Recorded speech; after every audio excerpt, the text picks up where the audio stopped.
নমস্কার। আমার একজন ভ্যালুড সাবস্ক্রাইবার জানতে চেয়েছে 7(1) অ্যাপ্লিকেশানটা এক্সপার্টি হয়, সেই সময় কেউ যদি ফলস রেন্ট বিল দেখিয়ে বা ফলস কোনো ডকুমেন্টস শো করে রেন্ট কোর্টে জমা করে তাহলে কি হবে। যে রেন্ট রিসিপ্টটা ল্যান্ডলর্ড কোনো দিন দেয়নি বা একটা কারেন্ট রেন্ট রিসিপ্ট বানিয়ে শো করে 7(1) অ্যালাউ করে নিলেন এবং সেই মতো এরিয়ার ডিপোজিটটা না দিয়ে কারেন্ট ডিপোজিটটা দিতে গেলেন, সেক্ষেত্রে কোর্ট অ্যালাউও করে দিল, তাহলে সেটার ক্ষেত্রে কি হবে।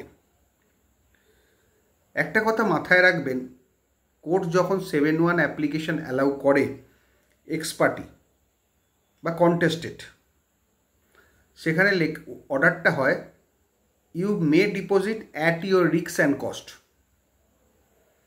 or you can deposit at your risk and cost।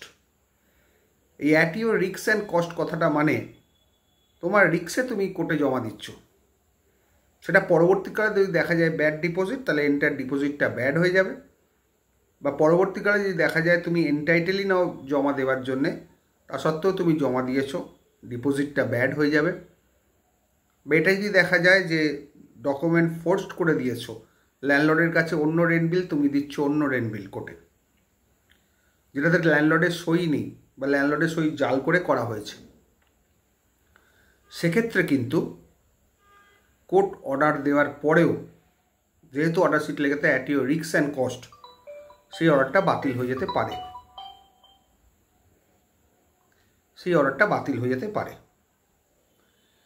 এবার যেটা সমস্যা হচ্ছে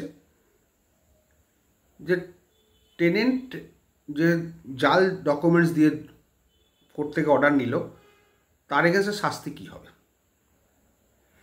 দেখুন, ল্যান্ডলর্ড যখনই জানতে বলে তখন ল্যান্ডলর্ড একটা রিকলিং দরখাস্ত করবে, যে ভাড়াটা যে 7(1)টা অ্যালাউ হয়েছে সেটা রিকল চাইবে।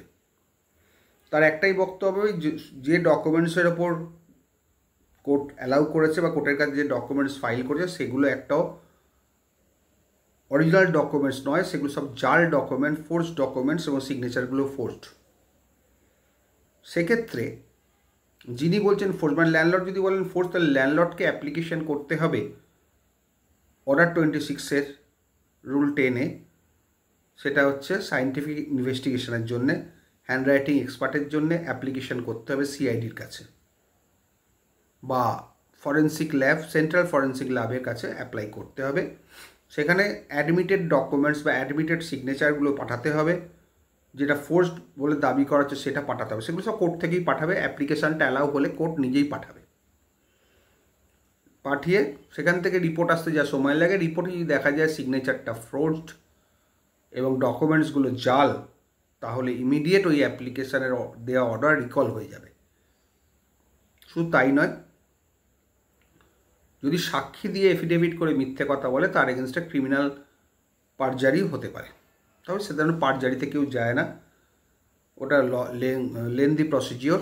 এটা এখানেই 7(1) খারিজ হওয়া মানে ডিফেন্স টাক আউট হয়ে যাবে, এখানেই মামলা করে যেতে, এইটাই হচ্ছে আইন। সুতরাং জাল ডকুমেন্টস, ফোর্স সিগনেচার কোর্টে না দেওয়াই বুদ্ধিমানের কাজ, কারণ সেটা একদিন না একদিন ধরা পড়বেই। আশা করি আপনার কোশ্চেনের অ্যান্সার আপনি বুঝতে পারলেন। ভালো থাকবেন, এনজয় করুন।